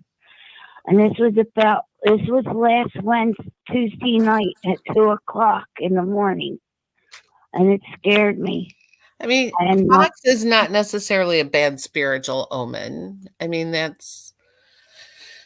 you might need fox energy right now in your life. You might have to be a little witty. You might have to be a little foxy right now to get what you need. Yeah, well, he came over to eat Jackie's pet food out there. And I was very upset because then Jackie didn't have anything to eat. Yeah. But anyway, I think they're coming because they're building those stupid roadways and everything, making new bridges and stuff. And I won't see it get done. But anyway, and they're taking all the homes of the animals. So they're coming over here. I want them to stay far away from me. But anyway. Okay, Dee, but see if you can get that inspection done. And if something does show up, you don't have to tell whoever, just you can fix it and get it cleared up. But I definitely think you should have somebody come in and look at things. 100%. Because it's something around you that's making you sick. Okay. Okay. Well, good luck, Dee. Thank you very, very much. You bet. Thank you. All right. It's been swell tonight. Cool. Thanks for calling in, Dee. Oh, you're welcome anytime. And you guys have a great weekend, okay? Until Sunday. Yeah, we'll see you Sunday. Okay. Cheerio. Cheerio. Speaking of Sunday, we got Terry Lovelace is going to be on Jason's Paranormal Soup, so that'll be an interesting show for sure. It's always Terry Lovelace. Terry Lovelace. He's all kinds of things. He's an alien abductee and has some crazy stories. Has written a book called Devil's Den, Incident at Devil's Den. And every time he's on Jason's show, it's something weird happens. Like, I don't know. It's strange. Fun. Yeah. Is Very Lori cool. going to be calling in? Lori, do you want to call in for a reading if you're still here? She's always first in line for a card reading. I don't know where Lori's at. Yeah, when I lived out in that house out in the country, we had mold issues that, I suspected it for a while, and I'd feel fine, and we'd come home, and right when I got in the house, within 30 minutes I'd be getting stuffy and congested, and my head would start hurting. Headaches. Yeah, it just got worse and worse. And the bathroom in the master bedroom, which was our bedroom, it had a major league mold issue behind the walls that actually started coming through the wall. Right. And it was one of those houses we put damn near 40 grand into it and doing repairs, and you couldn't even really tell. Wow. No. Wow. And sometimes mold and paranormal things go hand in hand. Yeah. I know that sounds crazy, but people with black mold issues tend to have more paranormal activity as well. And I don't know why that is, but those two things always go together. And we had a lot of weird shit happening in that house. See, that's what I'm saying. It's just it goes together. Yeah, the first Weird Wednesday video that I ever made was about something in that house. I'm in the bedroom sitting at my desk, and my wife was in the kitchen, and I hear this noise, ba bam, and what the hell's that? And she's like yelling at me, like, what the hell are you doing? And I get up and come out, and we had this fencing that we used like when our dogs were puppies, made a little pen so they wouldn't like run around and, pee on everything. And it would just kind of corral them in. But those things were stacked behind a 55-gallon aquarium. And somehow one of those 3 foot, like by 24, 28-inch high pieces of metal fence flew out into the living room. It was in the middle of the living room, like 20 feet away. Wow. And I didn't move it. My dogs didn't throw it. My wife was in the complete different room, and we both heard it, but don't know how it got there. Wow. And yeah, we would have weird stuff like the cabinets would open and close by themselves, and they would shut, and they weren't just like, free swing. I mean, they would shut and lock, and they would, come home and all the cabinets would be open, doors would open and close by themselves. All kinds of weird shit happened in that house. Wow. Wow. Well, I mean, I just always noticed that when people would tell me they have a lot of weird paranormal stuff and a lot of health issues, that black mold thing always seems to follow. Yep. Mm-hmm. It's almost like you can get the black mold thing for attachments. Like it starts to make you sick, and then the paranormal is looking for something to attach to. And so your defenses are down, and it's just like it grabs on. Yeah. Exactly. Mm-hmm. Yeah. I mean, I told you, I get very excited to talk about like attachments and astral travel and how spirits come through astral travel. Like that's one of my favorite subjects. But not because I'm somewhat fascinated with it, but I just find it fascinating that people have never put that together. Yeah. That like people who astral travel have all this paranormal activity and they still think it's Uncle Joe, and it's not Uncle Joe. So yeah, it's definitely, it can definitely, like you say, bring on things for sure. absolutely. Yeah, we got rid of that. Well, we didn't get rid of it, but my wife's brother took that house over when we got this one built, and yeah, he ended up like he's pretty much torn everything out of the house that could be torn out and replaced it. Windows, doors, walls, floors, everything. And And that's one way to start getting rid of energy. Yeah. Is to slowly replace everything. Yep. So yeah. Yeah, we told him. It's like, hey, it's yours now. Don't be surprised if weird shit happens. Do you know how many haunted mobile homes I've heard of too? Like how weird it is that mobile homes get haunted. Wow. Yeah. But I also think it's because so many people have lived there. Like, sometimes they're rented out. I am living in them for a few years, sell them. And then like there's so many different owners. Yeah. And all this residual energy that hangs out. Yep. And a lot of people pass in them too. True. Especially up here, they freeze to death in them. Yeah. Are you serious? No. Okay. Oh my God. I mean, I'm sure it's happened. Yeah, I don't know anything about these cold death states, so I would probably freeze to death in one of them because anything below 70 to me is freezing. Oh, that's so funny. Mm-hmm. That's funny. Oh my gosh, so much mold and health issues. We had to call the health department. Yes, sometimes it can cause all kinds of health issues. Mm-hmm. So we had a leak behind at Jeff's place. I just moved out of. The washing machine leaked, and within 2 weeks, because we're getting to what we had to do, the mold had just spread so fast, went through the wall to the living room, had to knock all that out, all was squishy and just horrible. And I was having, breathing problems, coughing, and just eyes watering. My head felt loopy and all sorts of stuff. And that was in a short amount of time. What was it in Florida? All those houses that were built with the Chinese drywall that caused all the mold issues, Yeah. right? Oh, yeah. Yeah. I mean, they would put these brand new houses up, and within a month, that Chinese drywall would just turn to like mush, right? Yeah.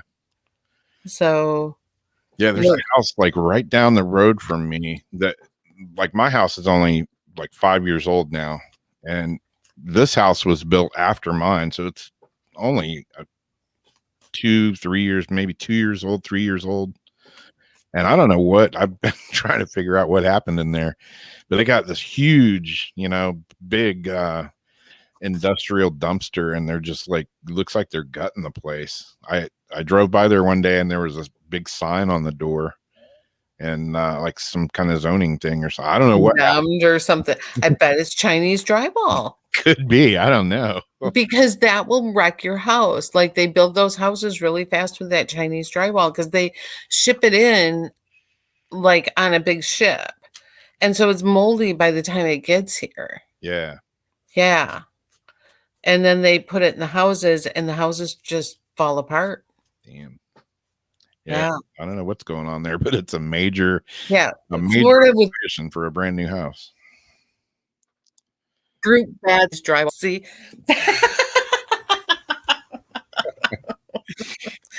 Because after the hurricane, they built all those houses with the Chinese drywall. Yeah. Yeah. Oh God. Okay. Up the tub stair area, come up, even cut it up, replaced. Yeah, once it starts, you can't stop it. I'm still thinking about that 2-hour tarot class. I'm definitely going to be signing Oh, up. girl, message me and I will fast pass you in. You don't even have to pay. Oh, I don't mind. I will totally pay for it. Girl, I got you. Oh, well, thank you. I got you. Don't you worry. It's good to know people, see? I appreciate that. Absolutely. I mean, I just get so excited that people can unravel because it's like try and learn by yourself. It's overwhelming. And I learned on my own too. I learned on my own, and every book that came with every deck was a mess for me. Like, it just didn't make sense. And the book that made me really learn tarot was The Idiot's Guide back in the early 2000s. Remember the orange and white Idiot's Guide books? Oh, I've got a few. Yeah, I got The Idiot's Guide for Tarot, and that explained everything I ever needed to know. Awesome. And I was just like, I had it down. So I'm excited. Yeah, it's fun. And that was one of the things I really wanted to work on during the quarantine time. And I was just getting overwhelmed. Well, that's when I developed my class. 601 area code. Who do you have? Hi, it's Turquoise Diva. Hey, Turquoise, how's it going? It's going pretty good. How y'all doing tonight? Pretty good. Can't complain here. Turquoise, are you in Kentucky?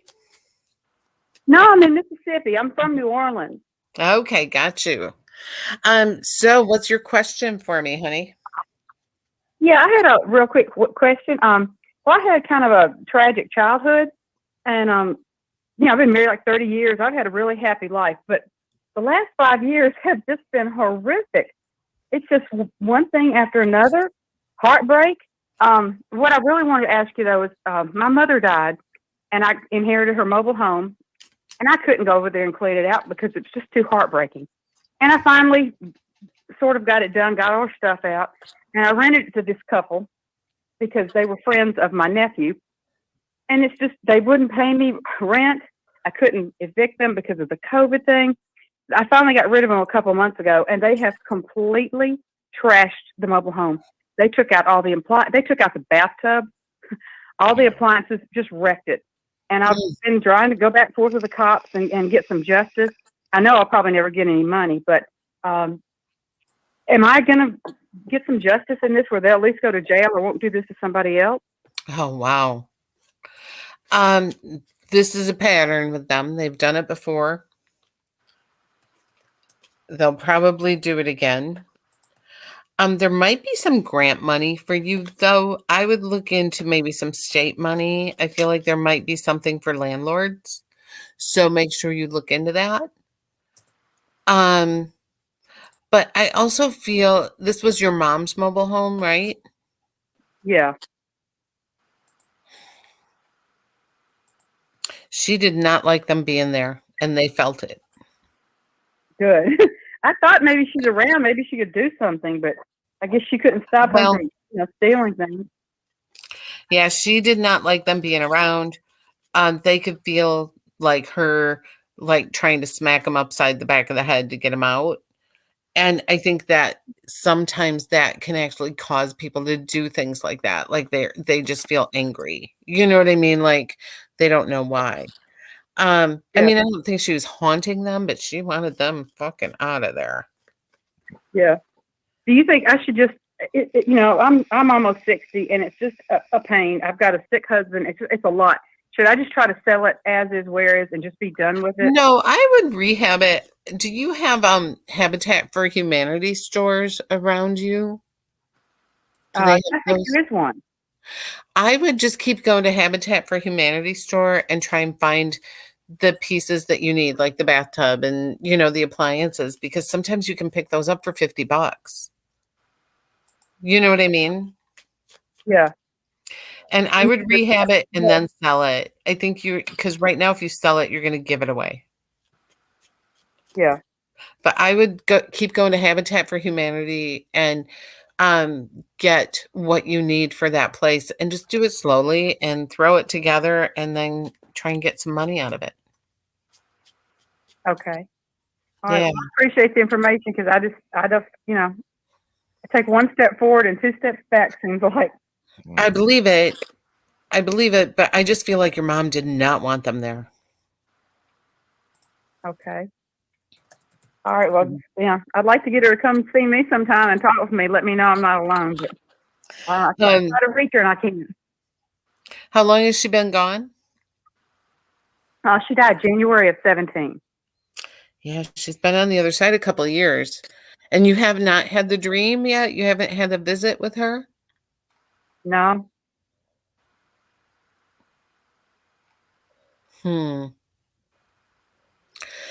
Well, I will tell you, she's with the older woman. I feel like it could be her mother. Was she raised by her aunt or by her mom?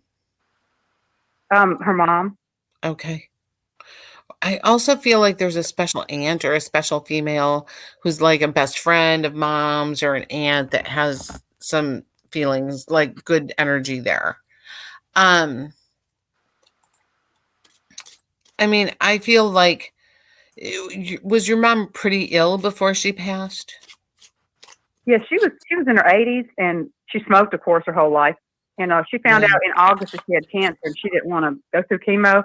And so, she was gone by, she died, like I said, the 3rd of January. So she was just a couple months. And I'm kind of angry about that, which I shouldn't be. I mean, I feel like she was ready to go when it came down to it. She was like, okay, I'm done here. So, I mean, I do feel like she's happy on the other side. She is telling me you're independent as I'll get out. No matter what she could tell you, you will do whatever the hell you feel like doing. So she could come to you a million times in dreams and try and guide you, and you'll still do what you want to do. That may be it. Maybe we were too much alike. Oh, how funny. Well, she's around you. Give her time. How open is your third eye? Do you feel like you have really vivid dreams? I do sometimes, but it seems like there's a blockage there with her. I don't know. Keep asking her to come to you. She will. Okay. Yeah. Thank you. And then just try and go to bed at the same time every night. Try and keep a ritual. Try to meditate for 5 minutes before you go to sleep. And that'll get you open to like her knowing when she can come to you. Okay. Yeah. Okay. All right. Thank you so much. Thank you. Good luck. Bye-bye.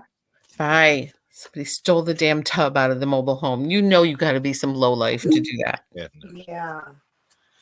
Wow. And it'll come back for them. Mm-hmm. She might not be able to see the justice, but just have faith in knowing it will happen.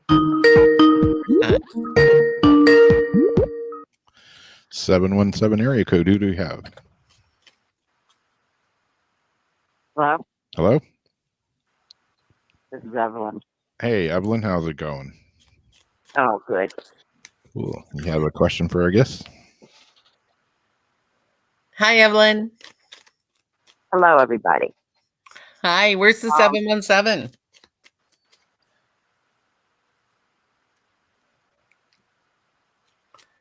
Evelyn, where are you from? Now, you might think I'm crazy here. You're in the perfect place to be crazy. We're all crazy here. How can I get rid of my dead husband's spirit? That's not the first time that's come up. No. Let me take a look here. Let me just kind of see what I can feel.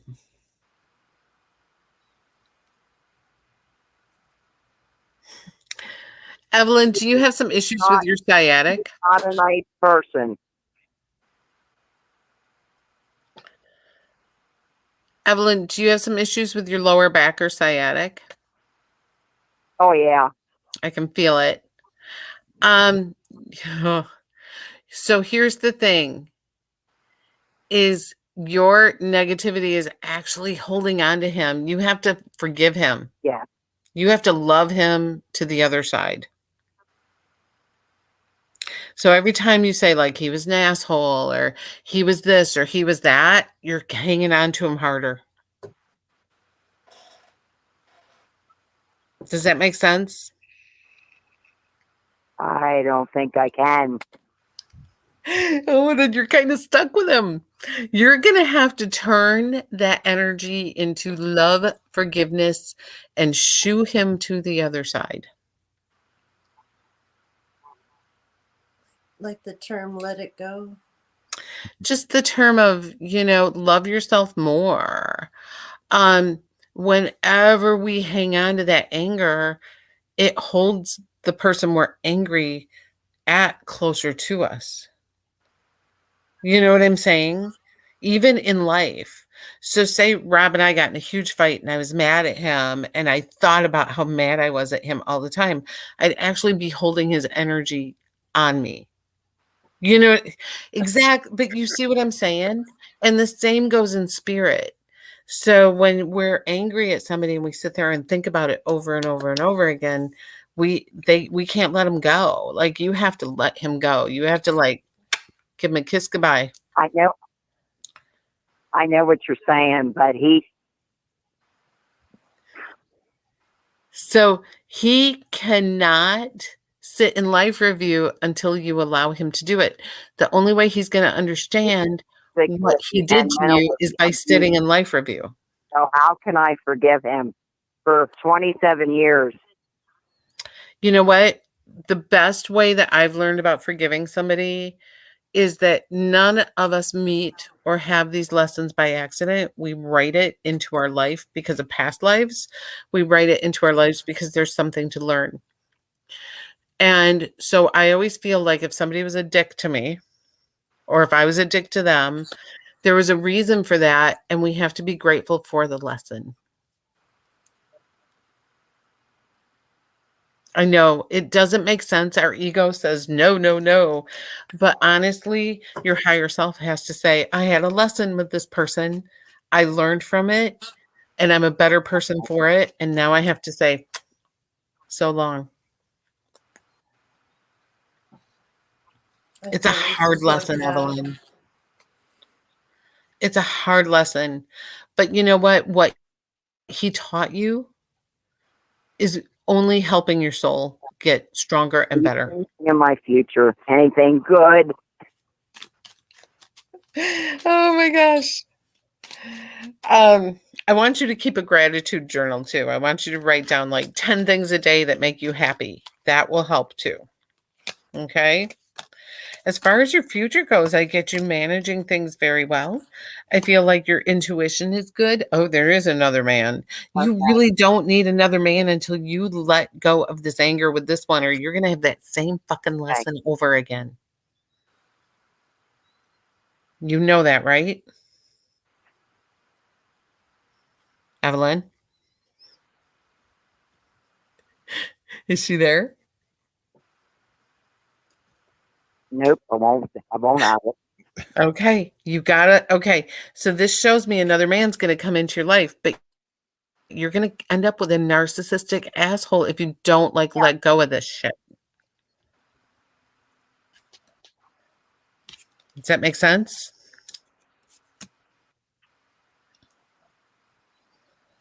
Oh, she's mulling that over.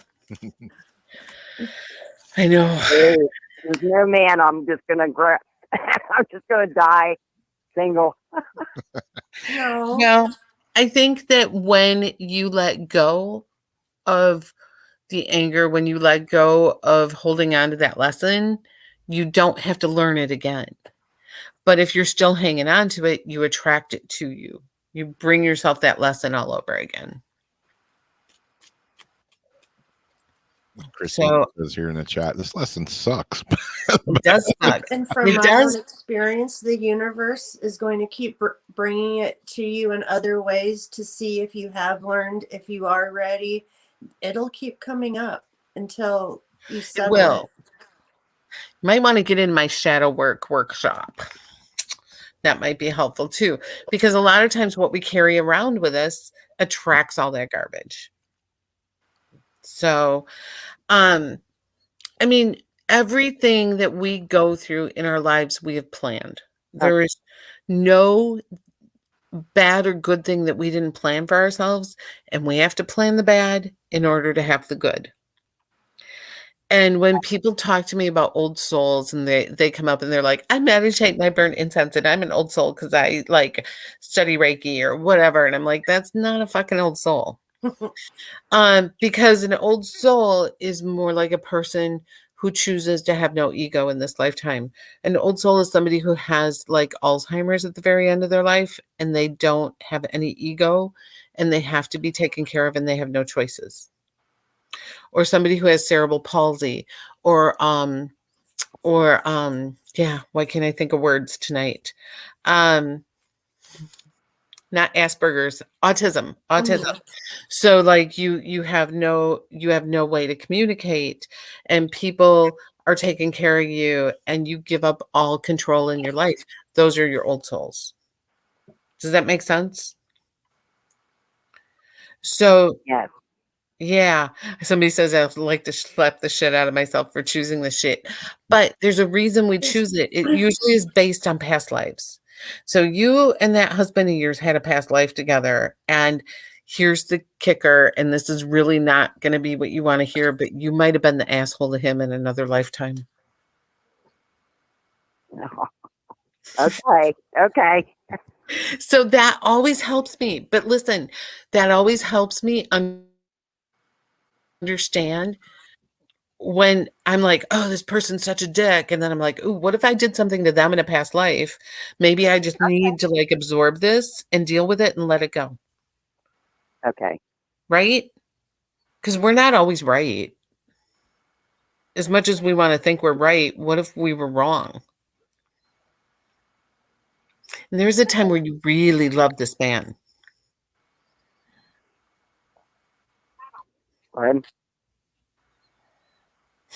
I kind of look at it too, if somebody like that was an asshole, and your life together or whatever, and whatever they did, if they got off on knowing that they were pissing you off, and you're still pissed off, and they know that they're just going to hang around and continue to the bear. Yeah, poke the bear. Yep. And that's what. Right. What I'm saying is when you get that power, then they can go off. And I feel like he needs to sit in life review and you need to love him enough to send him to life review. because life review sucks. Yeah, right. It sucks because you have to feel everything you made other people feel.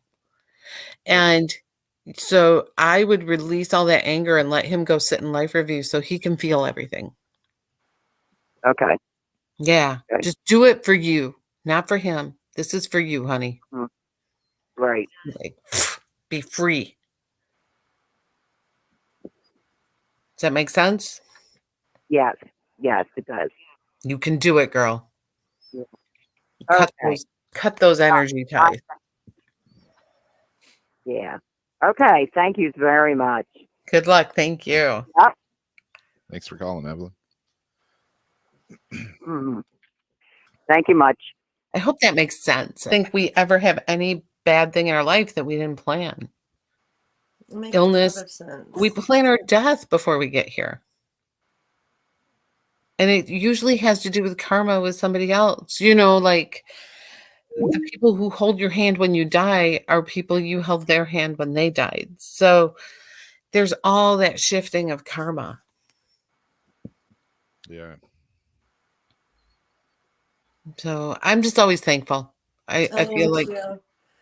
no matter what bad thing I go through, it's only temporary. And we're always in control and we can always change our own karma.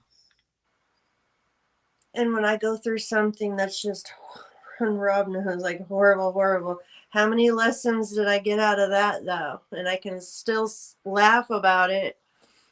I wouldn't change it though. No, I always say thank you for that. Mm-hmm. Yeah, there's no Like, doubt. I said, you know, you served a purpose for me. There's no future for anything, but we served a purpose for each other at this time. And what is my responsibility in it? Why did I allow that in my life? What did I do to allow that? And that were my lessons I had to work on. And I kind of got it.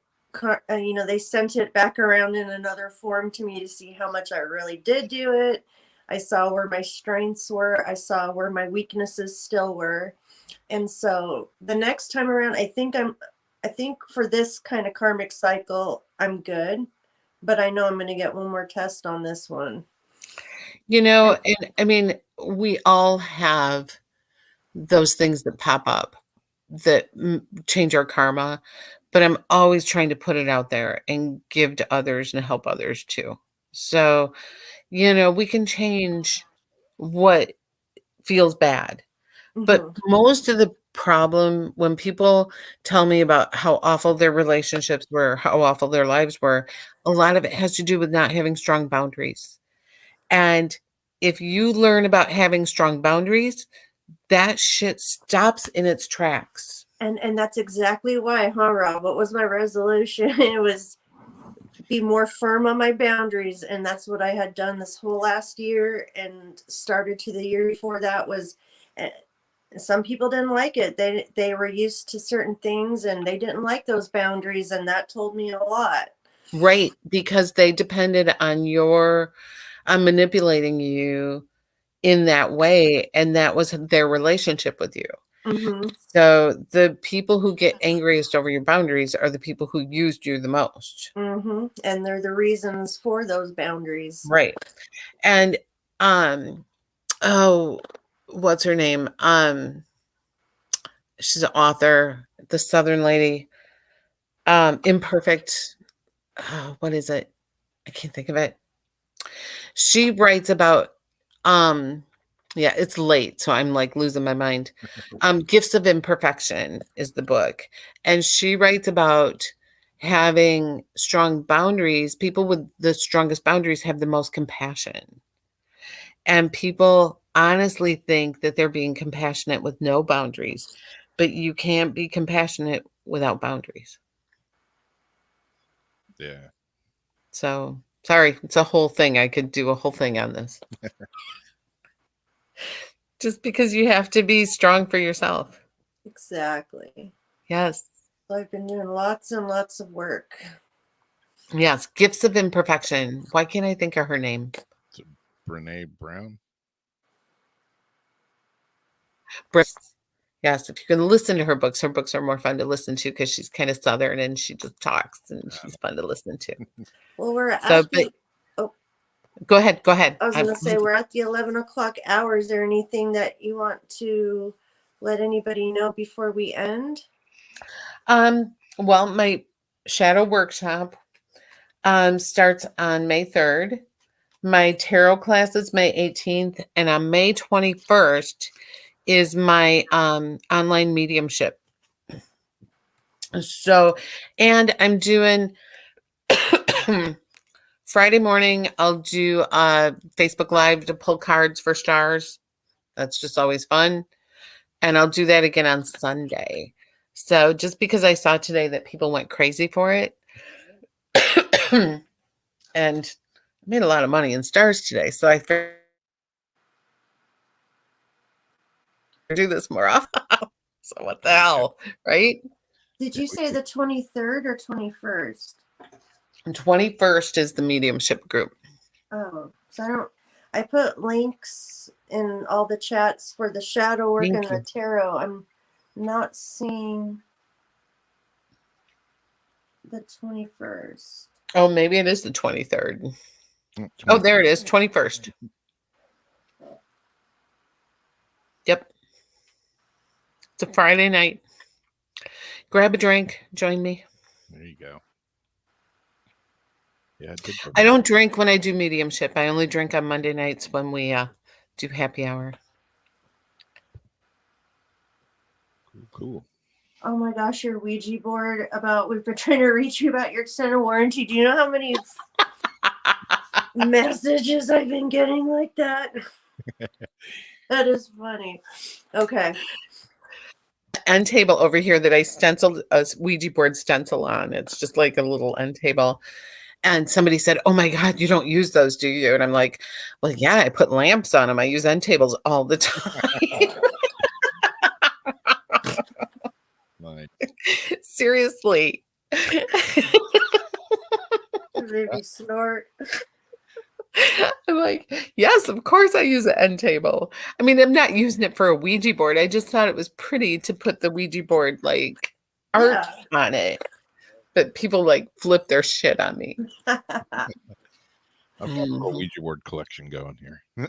I think it's cool when people make furniture out of them or put them on top of a table, like, you know, attach it to a table and shellac over it or whatever. I think that's kind of a cool thing to do. Yeah. Did you see the meme where they have a whole wooden floor with a big Ouija board? And they're like, yeah, it's real funny until your Roomba goes and like summons the devil. Oh, well, my Roomba has a freaking mind of its own. All I gotta do is walk past it and it starts following me. Oh my God. Yes. All right. Yes. We're past 11. Thank you guys so much. This was so much fun. Thank you. Yeah, definitely. So jump on my Facebook page and I hope to see you guys all pop in and play with me and do fun things. So 100%. Thank you. Yeah, loved having you. You're welcome anytime. So anytime you want. Cool. Cool. Well, thanks everybody for hanging out with us. Thanks for calling in. And we'll see you Sunday night on Paranormal Soup with Terry Lovelace. Going to be a good one. So we'll catch you then. Thanks, you guys. Take care.